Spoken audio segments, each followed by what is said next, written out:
So today, really, I'm just trying to give you some information about how you can grow your lawn, which sounds really simple.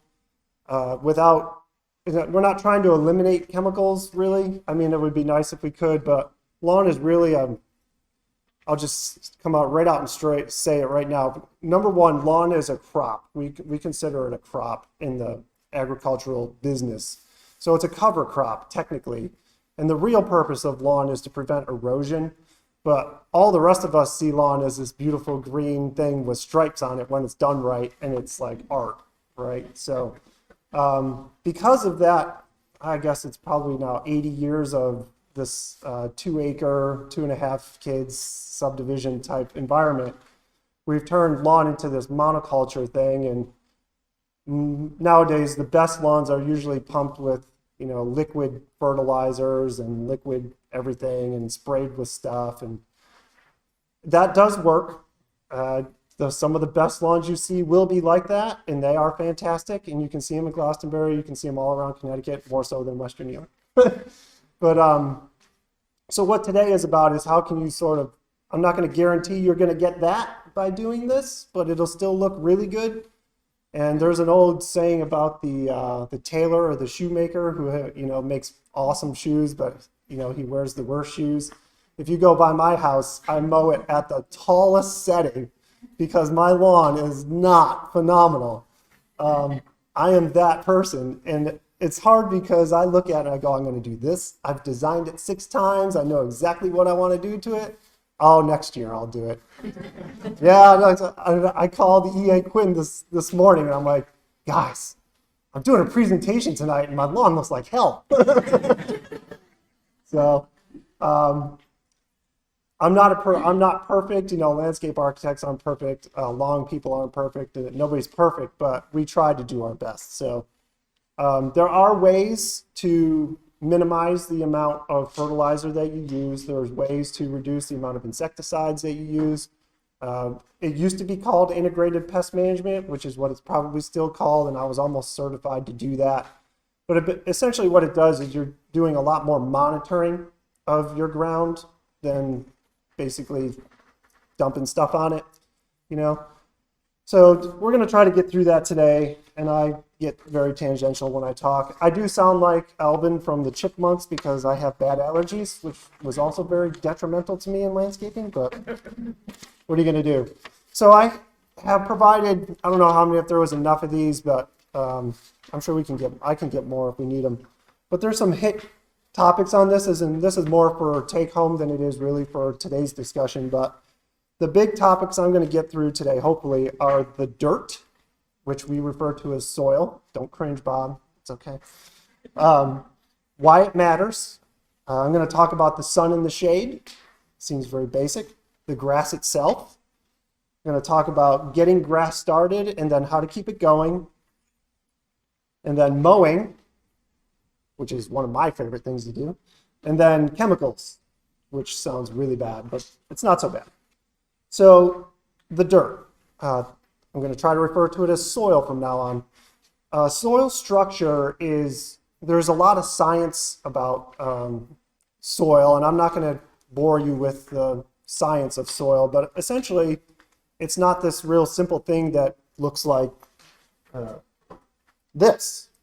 And there's actually 2 different, I'll send this around, but there's actually 2 different sections, and this is directly from my yard, so this is going to be fun. So the soil has a structure to it, and that structure determines how well it holds nutrients, like how well your body holds nutrients. It's not so dissimilar. It determines how much water passes through it, like we do. And one of the primary things about soil is its compaction, which is really how hard it is when you walk on it. I always tell people, and science or not related, if the soil is like concrete and you can drive on it and you don't leave ruts with your mower, and if you can drive on it with your car and you don't leave ruts on it, then you're probably not going to have good grass unless it's complete sand. Like everything else, there's a bunch of asterisks that go with this, but generally speaking, if your ground is hard as a rock, you're not going to have a lot of luck with much of anything, let alone grass. So I like to say if it's so hard you can play bocce ball on it, Then it won't absorb water. If it's really light in color and it's not dark in color, just generally speaking, it's probably sort of on the side of dead soil.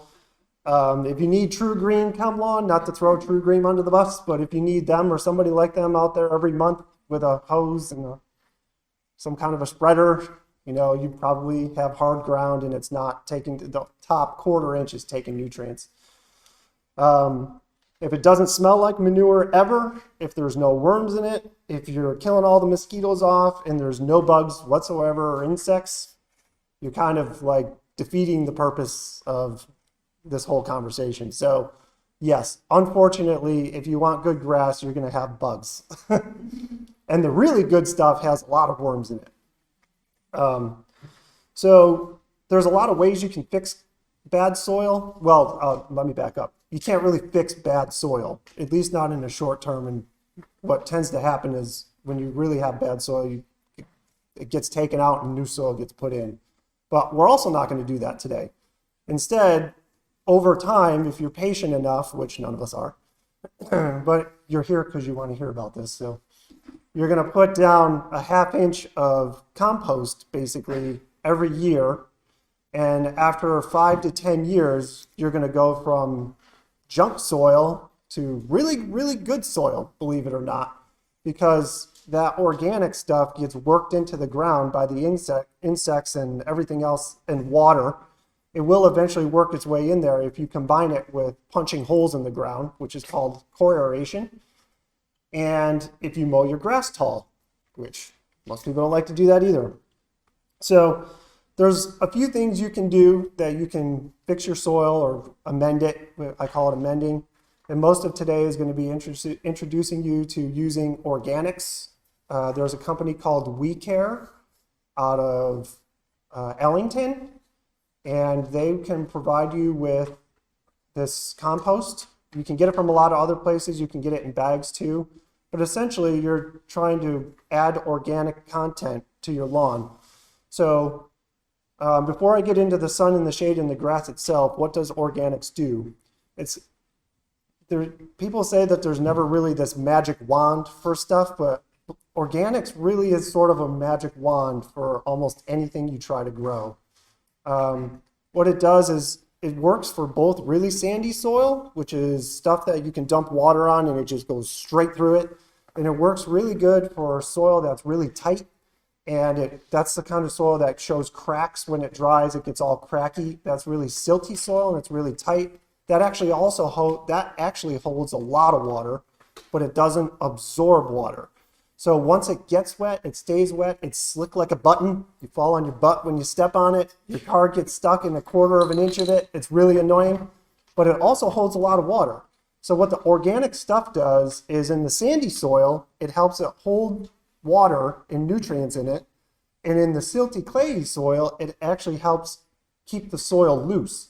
So instead of replacing silty soil with sandy soil, you add organics and you mix it together and it keeps it what we call friable and loose. And that's what allows the water and stuff to get into that soil. So it is sort of this magic wand, but you can't just go and dump 6 inches of this on your yard because you're going to have nothing left. So it's this ever-growing process of core aerating, punching holes in the ground, replacing those holes with this compost, adding 1/2 inch layers of compost on every year. And they do this on professional athletic fields. Baltimore, I think, had one of the best grass fields in the country. And they had this regiment of putting down compost. It's a regular science. So you got to make sure you get good compost, because if you get compost with weeds in it, well, you're just going to, be laying down weeds. So there's different kinds of compost. There's human, animal. Well, those are the two basic ones. And then the third common one too is like leaf litter. The really good stuff is the animal, and it's dried and pelletized or ground up into like a powder, and it gets put down. And it does smell. And if it smells good, well, for where I come from, remember, I have 1,000 acres of corn. Every time I go home, my wife is like, and it smells bad. Or we go to Yukon, I'm like, this is the smell of greatness. everything's growing good. If I could just have the what they call it, the honey wagon, the manure spreader. If I could just have that run across my yard once a year, we'd all have beautiful lawns. But there's a funny tangent. I do tangents. So everything in Western New York is dead flat. It's like Kansas. So all the houses are sort of built up on these hills so you can build a septic system in the front. And at the bottom of the septic system is the leach field, and that's where all the liquid goes, okay? Everybody's lawn is the best right there. It's not the best over there. It's not the best over there, but it is the best right there because it's constantly getting liquid nitrogen.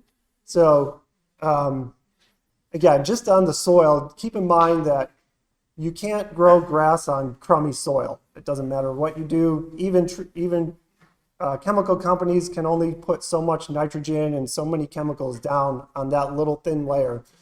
And when that happens, usually you'll notice if for some reason a treatment gets missed, it's like $1 million lawn, $1 million lawn, $1 million lawn, they miss a treatment, boom, the whole thing goes yellow, and it's like pulling the plug, you know. If you're taking vitamins every single day because you eat like garbage, you're mowing down Twixes and stuff, and then when you forget to take that Twix and you go straight to the ground, you lose all your energy. That's exactly what happens to the lawn. It's the exact same thing. It's losing all of its, you know, supplemental energy. So along with that, we have to worry about the sun and the shade. Nowadays, I sound like I'm old timer, but we didn't have the great varieties of grass back then that we do now, but there's a lot of seed mixes that you can get that pretty much will work in any sun or shade. But you should really, if you're really trying to make a really nice lawn and not chemicalize it up, you got to study the sun patterns in your lawn. So take the year and just suffer through it and just take a note every month basically of where the limits of the sun are hitting your property. I have a woods on the one side of my house, and then my house casts a shadow, the garage casts a shadow. The trees in the spring don't cast too much of a shadow, but in the summer they cast one. So if you just spend a year and every month sort of take note of how the sun is falling across your property, when you go to get the seed or have somebody seed your lawn, you'll actually be able to say, okay, I watched this for, you know, I know this part gets no sun this time of year. This part is in the blazing sun and it dies every summer. And over here, you know, it's 50-50 sun and shade. So that's important, and it goes into the different seed mixes that they will specify for you, or that you can do yourself if you want. So the grass itself, go ahead, Scott. Does the winter matter? Like red shade is during the winter? No, not typically. So Scott's asking, does the sun matter in the wintertime? For lawn, no, but again, a tangent. There are some plants that do not like the sun in the winter because the ground is frozen and the sun will evaporate all of the water out of the top parts of the plants, like rhododendrons, for example, and they will dehydrate and they will die because they can't get any water out of the ground because they store a lot of their evergreen moisture in those leaves. So you got to be careful about planting evergreens on the north side of your house, south side of the house, you plant them on the north side, whatever. So grass, no, doesn't matter. So the grass itself, bullet number one, see dirt. Check the dirt. Soil. Check the soil. Item number two, check the sun and the shade, right? And then I have some things on here that I said I was going to do because I had great aspirations and then I did not do them. And one of my items was common grasses that were found in New England. You can Google these if you like the Google and the internets, but I will just tell them to you slowly so you can write them down if you like. The most common one, which is also the worst one for a lot of reasons, is Kentucky bluegrass. Everybody wants Kentucky bluegrass. Everybody wants Kentucky bluegrass. Say that 10 times fast. The next ones are various varieties of fescues. I refer to them as either fine or tall fescues. So you have the bluegrass blends, and then you have fescue blends categorically, and then you have ryegrass, essentially. There's a annual rye and a perennial rye, but I'll just refer to it as ryegrass. All the other stuff is southern grasses like zoysia grass and all these Bermuda grasses. They're not for us. So those are the three big ones: K-blue, fescue, and ryegrass. So the first thing you can do is take Kentucky bluegrass and just wipe it right off of your list, unless you have irrigation at your house. If you are so lucky to have irrigation at your house, then you can have bluegrass. If you like to gamble, you can have a high bluegrass mix at your house and hope that the high intensity, short duration rainstorms magically change and we get back to 20 years ago where we have low intensity, long duration rain events. But that's not happening. So that's not a political statement, just we're trying to grow grass commercially, and I can tell you that we are changing the requirements for stormwater management because of these rain events, and they're short duration, high intensity. So what does that mean? Short duration. If you get an inch of rain in an hour and you have really crummy soil, 0.1, all of your water is not going into your ground, it's just going off somewhere. If you have really good soil and it has a lot of organics in it and it's highly permeable, which means water can go into it really quick, then these high intensity storms aren't so bad. But ideally, Kentucky bluegrass, back to the grass seed thing, it's called a cool season grass, and all three of them are, but it's the one that likes the coolest of cool seasons. So it likes long duration Ireland type of rain, just annoying, long, slow, painful, constant, miserable weather. And it will grow phenomenally. While we're on the topic of this, irrigation. So I do get into water in here in various places, but everybody thinks that irrigation is the cure-all. So most irrigation systems are, I'm going to just assume, are on city water. So city water is better than no water, but it's not the best water. And how you irrigate, also impacts how your lawn grows. So we know that, well, I know, and I'm sharing it with you, that grass likes these long durations, low volume events, which means that plants generally like to be soaked with water. They don't like to be inundated and then have it all run away. So grass is the same way. So most of the irrigation systems that I see, and unfortunately there's a lot of reasons for this, but the irrigation system will come on at like 6 a.m. It'll do all these different spots on the yard for about 15 minutes maybe, and then it'll run every day and it'll do that. But the whole rest of the day is just baking in the sun. So the irrigation system is kind of a crutch in that environment. What you really want the irrigation system to do is for it to run for like 2 to 3 hours and soak the entire thing down for an inch into the ground. We call this an inch of rain per week.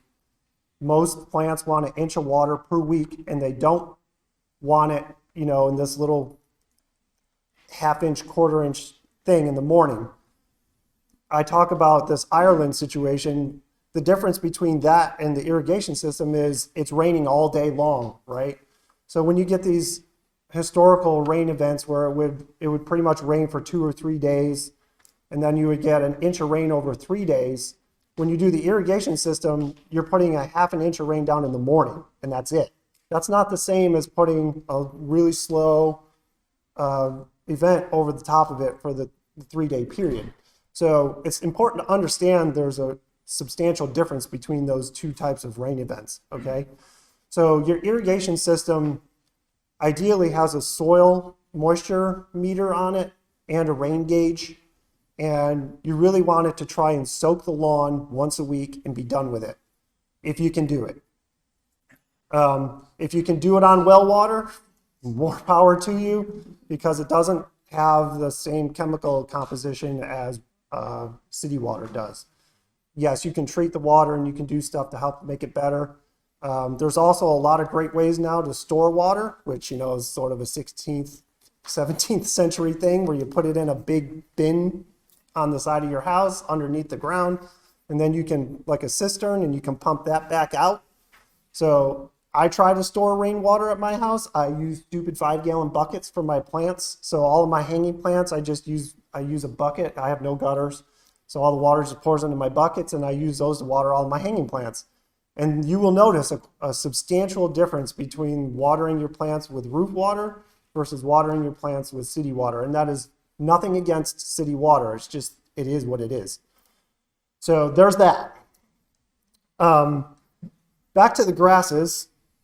I mentioned the common grasses.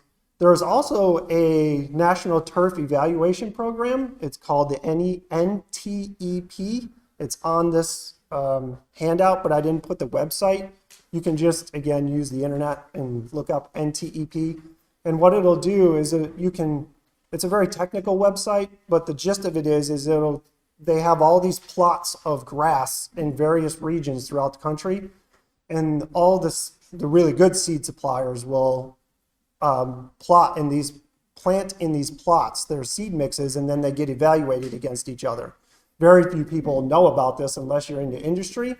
And if you know about it, you can ask people who are supplying you with seed to require their seed mix to be performing in the top 10 of that turf evaluation program. So now I've just made a whole bunch of landscape companies very angry. But the really good ones do that anyways.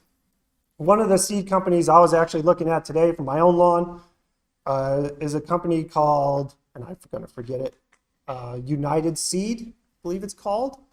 And there's another company that provides all Lesco seed, which is, I'll remember it later, but the United Seed is a really good one. There's also a company, Valley Green, in our region that supplies seeds. So there's a few places, and I'll come back and I'll post these on our Facebook page or something when I remember all the names. I apologize for that. I did just find the United Seeds one today, for what it's worth. I was doing some research. So we're constantly adapting in our profession. We have to do continuing education, so I'm constantly using the internet like anybody else, going to seminars and things, and we learn things. So it's a never-ending process for us as well. So there's the turf evaluation program, which is really good information for you to use when you're trying to get seed. There's a large difference, and this is not to disparage Home Depot or Lowe's or any big box store. They have, they're trying to provide something to a group of people, and I'm not going to say that it's pretty bad. It just is. They do have some good seed mixes, though. If you look at Pennington, some of their Pennington seed mixes and some of the Scott's has bought a lot of the independent seed suppliers. So Pennington and Scott's, I think, are the two big ones at Home Depot. I don't know Lowe's, but if you go to those places and you, instead of just buying what you see and what's labeled on there, flip it around, look at the backside, and it'll list all of the seeds that are being used in there. Just a couple things to look for. Number one, you want, on the foreign seeds, you want 0%. And I can almost assure you, you will not get it there. You want it to be as close to 100% of the seeds as possible that are on the list. So it'll categorize things by the seed percentage based on like Kentucky Blue, Fine Fescue, Liberator, all these varieties. And then there'll be like the inorganic or the other stuff like dirt and stuff that you can't do anything about. And then there will be weed seeds, essentially. And there's always, well, not always, in those places there's a percentage in there. But if you go to some of the wholesalers and their source providers, you can get it with 0.00%. So I said that I would do a matrix on grasses to use for your property, but I basically summed it up for you already. It's fine fescue and perennial ryegrass. The perennial ryegrass, most people don't really like because it's a rather large blade, and it doesn't really fit in well with the fescues because they're like, fescues kind of like your hair, and the perennial ryegrass is more like an ornamental grass. I mean, that's way exaggerated, but they're two, you can tell the difference of them, and they don't always mix well together. So I would recommend fescues if you're going to plant. It's more drought tolerant. it's more tolerant to traffic. So walking and driving on it, it's more tolerant to compacted soils. It's basically just a better type of grass all around. So fescues. I should sell fescues the way I talk about it. Putting seed down, straw versus hydro seed. All the old schoolers like me are straw people, and we would go out there and put the topsoil down, do all of our amendments, and then we would rake it in, and then we would put straw down. I actually had EA Quinn, props to EA Quinn.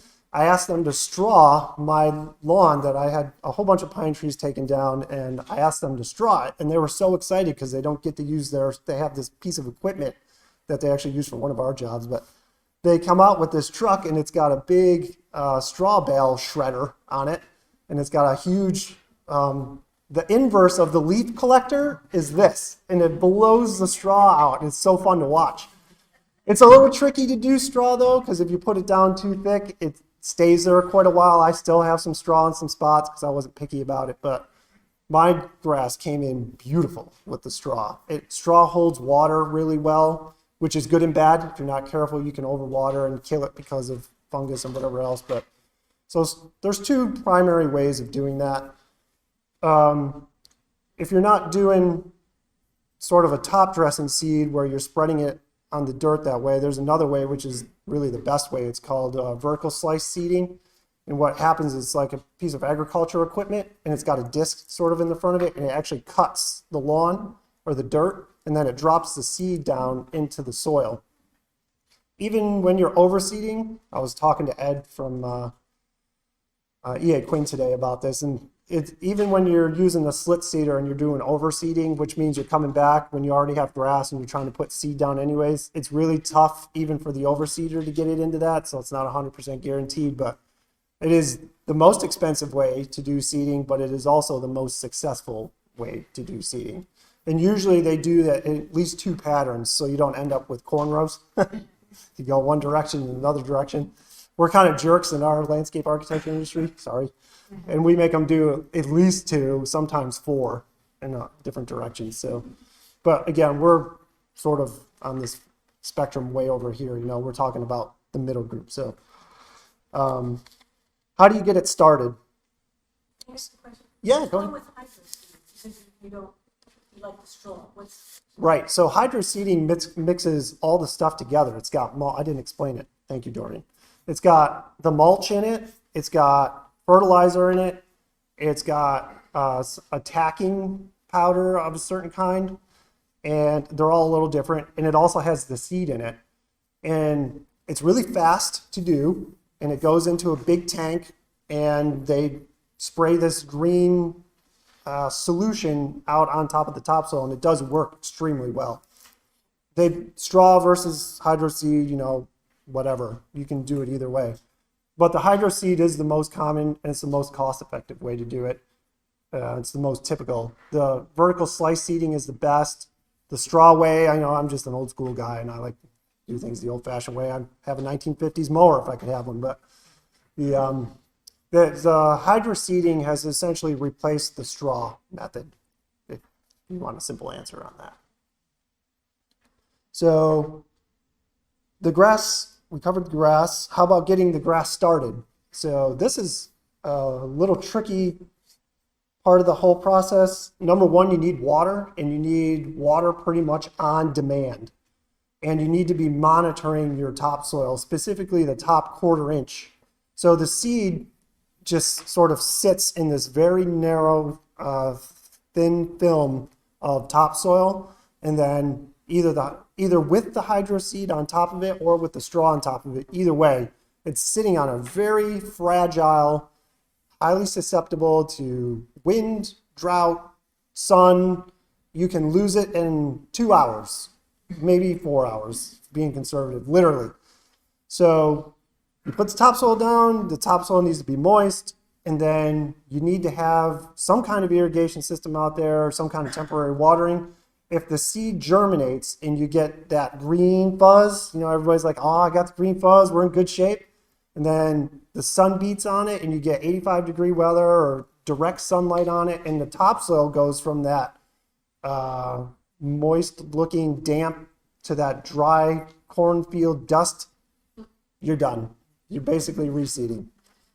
So number one thing about getting grass growing is obviously the soil, which we talked about that, the water, but you gotta have water and you gotta have it ready to go and somebody gotta be there to turn it on. So that's why we do it when, somebody's home, typically, or you pay somebody to make sure that, it stays wet. The concept with the straw and with the hydro seeding is that it sort of delays that dehydration of the topsoil and it keeps it damper longer so that you're not, going back and forth from watching the lawn and how much sun and all that. It allows it to go for more hours, essentially. But again, the same situation. If the hydro seed or the straw dries out, you're pretty much going to be reseeding and you lost your seed. And you can usually tell because it'll go from that green haze and then everything will just sort of turn that slightest yellowish and they'll all fall over. And then the next day, nothing is there. And it's very disappointing. So I mentioned water. Did I mention water? We talked about water, right? Water is important. I'm not going to really get into the chemicals that are needed for NPK, nitrogen, phosphorus, and what's the other one, Bob? Potassium. Thanks. So you should, I didn't mention this earlier on, and I should have, you can take a cup of soil, go to the UConn website, the extension website, put your soil into a container and send it off to them, and they will analyze it for you for $15 a sample, and they will send it back to you, and they will tell you what the nutrient analysis is. When you do that, if you're going to go through that much of that work to do that, pay the extra $15 and have them do an organic content test, okay? It's a separate test. So the reason I didn't talk about this early on is because my whole thing is about not adding fertilizer to fix your broken soil, right?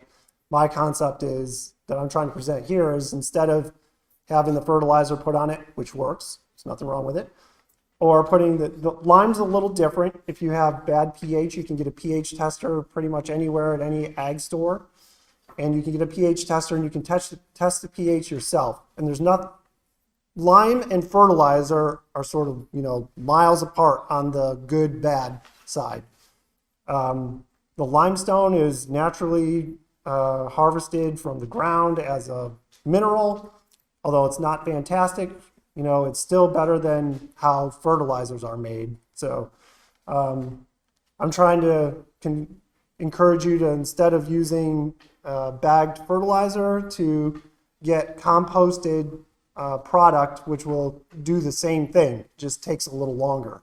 So instead of getting a bag of 10-10-10 fertilizer or whatever, 10-30, if you're going to really juice it up, right? 10-30 or the 30-00, the starter fertilizer.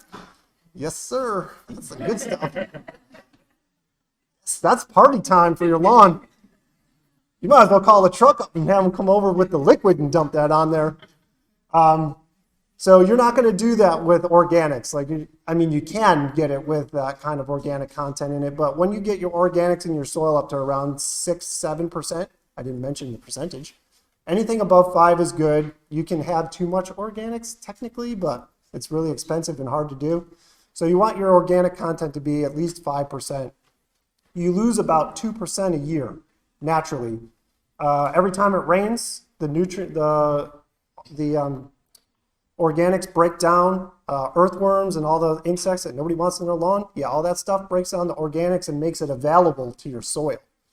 So that's why I didn't really talk about the soil sampling. It's useful if you want to figure out how long you're going to need to do this sort of organic approach to fixing your lawn. If you've got, the report comes back and it shows a bar graph, okay, and it'll be like bad and good, essentially, and that's pretty much what UConn says.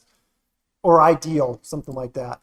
And most of the topsoil, even when we get it, is barely in the good spot. And almost all of the time, we're requiring even contractors to come back and add organics to get the organic content up higher.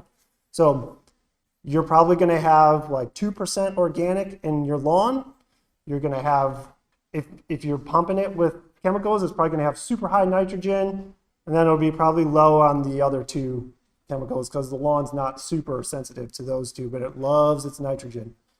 So that was a roundabout way of talking about getting it started and keeping it going, but I'm trying to encourage you to, be patient with it, use organics, compost, and make your soil better. Yeah. What are your feelings on some people in the fall will take their lawnmowers or whatever and run over, some of their leaves to grab them up and leave them on the lawn? Is that So leaves, sensible practice? I mean, I know it can also change depending on the acidity of the leaves. It can change yes. the soil. So she's asking about composting your leaves for your lawn. If you leave uncomposted leaves on your lawn, it kills your lawn because it acts as like a mat over the top of it. If you grind them all up and you get them really small, they are really acidic. And you'll also have to add lime. And the lime actually helps break down. If you have a big pile of leaves and you dump lime on it, just a big pile of lime, it'll actually destroy the leaves almost not instantly, but really quickly.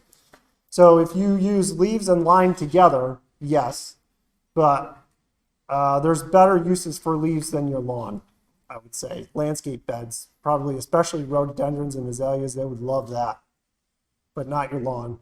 You're looking for manure, basically, for your lawn. So think of a farm, like whoever's growing corn, when they're out there and they're dumping the manure down on there, that stuff is loaded with nitrogen because of where it comes from. And that's the same thing that you're trying to do to your lawn is get it. Yeah. Gary. Calcium, like Magical, Jonathan Green Magical.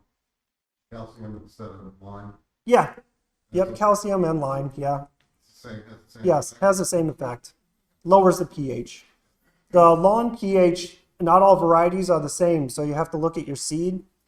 I mean, I don't ever measure mine, but I can tell because I've been doing it for so long, looking at it, that if it's really light and lime greeny, it's probably pretty acidic. If it's really dark and like olive green and on the darker shades of green, it's probably in the good range. If it won't grow and everything else is right, you don't have a lot of compaction, and you think there's good organics or it's got a lot of nitrogen. If it still won't grow, then the pH probably isn't right on it. Like I said, you can get a tester from any of the places around here. Yeah, go ahead. Yeah. So how'd the grass do under your pine trees? You had your pine trees taken down. It's very acidic soil. It's pine. So I had 600 or 720-foot pine trees taken down at my house at a high cost. Very good company though. We brought in all new topsoil on top of that. That's 30 yards of it. Depending on what kind of trees you have, either oak trees or some sort of fruit trees. That's an issue also because they're very acidic. Very acidic. Norway maples, the ones that have the reddish purple crimson, they're called crimson maples. There's also Norway maples that don't have any purple reddish color to them. They actually put out a chemical in their roots that does not allow anything to grow underneath those trees. They're also invasive, so don't feel bad about cutting those down. A lot of people don't know that, but people will complain, I have this maple tree and I have planted lawn under that every year for 20 years and it will not grow. I'm like, it's doing what it's supposed to do. The tree is. So yeah, that's kind of brutal. Mowing. I'm going long here, sorry. Mowing. Everybody wants short lawn, right? The lawn grass is annoying. It has a lot of bugs in it. It stays wet longer. You can't play ball on it really. It's just not good for anything and everybody gets annoyed. So it gets cut shorter and shorter and shorter. So lawn typically should be mowed about 3.5 inches. 3.5 to 4 inches, which is going to be the top setting on your mower deck if it'll go that high. And most of the professional companies that do mowing mow it at that height anyways, unless you specifically ask them to do it at less than that. But they're probably mowing it around 3. Why? Well, it's come back next week right now. That's the funny part on here is mow it more frequently is one of my items right on the list. Higher setting, more frequent. The taller the grass is, the more shade it provides to the soil, and the less likely you are to get weeds to grow. So in order to get weeds, I'll call them weeds because we all want this monoculture thing, right? You need light, water, and soil contact. So if you are able to shade the entire ground with your 3.5 to 4 inch lawn, that's how I cheat at my house. You'll get a lot less weeds. And then also if you have somebody doing it or you have a mower that has rollers on the back, Simplicities have them, it stripes beautifully when the grass is long like that. So you get that great baseball diamond look, who your favorite team is. So that's one of the reasons I do it. Well, 1, to cheat because I don't have a great lawn. 2, because you water less. Actually, when you have longer grass, you use less water because it's not constantly trying to run away. And it provides shade, keeps the weeds down, and it keeps the ground cooler. So it's actually cooler in your yard if the grass is taller. It also does more evapotranspiration, I think, and it transfers more water or keeps more water, however that works. I should know that, but I wasn't planning on talking about that. Keep the deck blades sharp. The best type of mowers are the reel mowers, which work like scissors, and they have a spinner on them and a chopping blade at the bottom, and they act like scissors, and it actually shears the lawn off. But all the rest of us here probably have rotary mowers, which is some blades that spin underneath the deck in a circular motion. And the tremendous difference between the two, other than the cutting motion, the reel mowers, which you see on golf courses a lot, they're really expensive. But the old-fashioned ones, you ever seen the old-fashioned ones with, you just pushed it? Believe it or not, that will cut your lawn beautiful, and you will not get torn tips on the blades of the grass. So what rotary mowers actually do is they create a vacuum in the deck, and it sucks the grass up, and then just like getting your hair cut, kind of, if you had a vacuum cleaner up there, and then they cut it, it gets cut. But it doesn't get cut with scissors, it would be getting cut with a spinning blade. So all your hair would get torn instead of actually sheared, okay? So what you're really doing is you're just tearing all of the blades of the grass off, and then you'll get this weird looking yellow haze across the top of the grass. All the rest of it looks perfectly fine, and you get this like 1/16 of an inch, 1/8 inch. If you actually take a piece of blade of grass and you get a magnifying glass and you look at it, it'll be all rigid and torn. Whereas the reel mowers, it'll be a clean shear cut, and then it heals itself. So it doesn't die back. So what's actually happening on a rotary mower is the grass is actually dying back to a certain point, and then it leaves that yellow haze on the top. You can prevent that by keeping your blade sharp. Pardon me for a minute. Keep the blade sharp. I'm not going to tell you how to do that. Talk to somebody. I do it myself. A lot of people can do it yourself if you're handy, but keep the blade sharp. Another benefit of keeping the deck high is you hit less rocks and stumps, less blade sharpening. What else? Right. Mow in different directions. Well, first, don't collect your clippings. If you mow every week, every 2 weeks, you should not have to collect your clippings. You're basically collecting 2% fertilizer and putting it in the woods or in a compost or something. If you're composting it, that's one thing. But you're just taking free nitrogen off of your lawn, putting it in a bin somewhere else. And you don't even need mulching blades really to do it. If the grass is 3.5 to 4 inches tall and you're only cutting 1/4 to 1/2 an inch off, you're not even going to see the grass. If you go on vacation and you come home and you're mowing off half of the grass, well, then you might, in my day, we raked it, but now you can collect it. So the other thing about that, since I'm talking about, is never take more than 2/3 of the grass off at a time. I recommend half. So if it's 4 inches long, don't do more than 3. But for today's purposes, don't take more than 2. So go out there and just pull it up. And it happens all the time. I go on vacation, you come home and you're like, oh my God, if my lawn was great, it would be super long. So keep the deck clean. You can, most of the time, you can just take a hose, high pressure hose or a power washer, spray everything out from under there because it impacts the amount of vacuum that the deck can create, which impacts how able the thing is to pull the grass up to shear it off clean. And the discharge chute, it seems like simple stuff, but a lot of people don't know it. Keep the clippings on the lawn and mow in different directions. So that whole compaction thing I was talking about, if you keep mowing in the same spots because you like the striping that way, guilty, you will end up with compaction literally in those, because you end up driving in the same spot over and over and over again. And the grass also sort of lays down when you go in that direction because the whole vacuum concept isn't perfect. So it'll just keep cutting the grass in a certain way. So if you go, you should go one direction and then 90 degrees to it the next time. And then just keep alternating. I'll go one way, the other way, and then 45 and 45, which you can ask, if somebody's mowing your lawn, you can ask them to do that too. Make sure that they're doing that. And they're not always turning around in the same spot. Yeah, again, so you don't- turn it around in the same spot when it's wet, it gets all rutted up. I know that the mower manufacturers don't tell you this, but if you set your tire pressure on your rear wheels, it's specifically the rear wheels of the mower, specifically riding ones, as low as you can get it without it breaking, there's a bead that goes around the rim and the tire. And about 5 to 7 PSI is the range that you can get the tires down to before it'll sort of slip on the tire.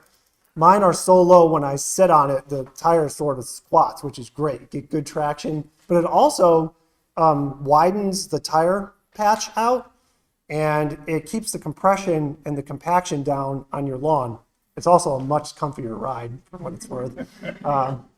So that's a little trick that I do, but you should adjust the deck. If you have it set up a certain way and you're really pretentious about how you have that set up and super careful about it, set on the deck and then have somebody, measure the distance from the blade to the ground and recalculate it, because you can adjust the decks if you're doing it yourself. The mower guys, they know what they're doing, so you don't have to worry about that. Last on my list is chemicals. Again, the gist of today is if you do enough of the other stuff, you should be able to reduce the amount of chemicals that you need on your lawn. I use a little bit in the spring. I put down organic, which is like a 10-10-10 most, or a 5-5-5. But there's some products called Milorganite and chicken coop poop or something like that. I forget the specific name of it, but it comes in a yellow bag and it smells really ripe.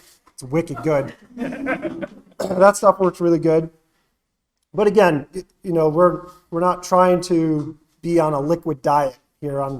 We're trying to be on a more natural, sustainable way of doing things. It's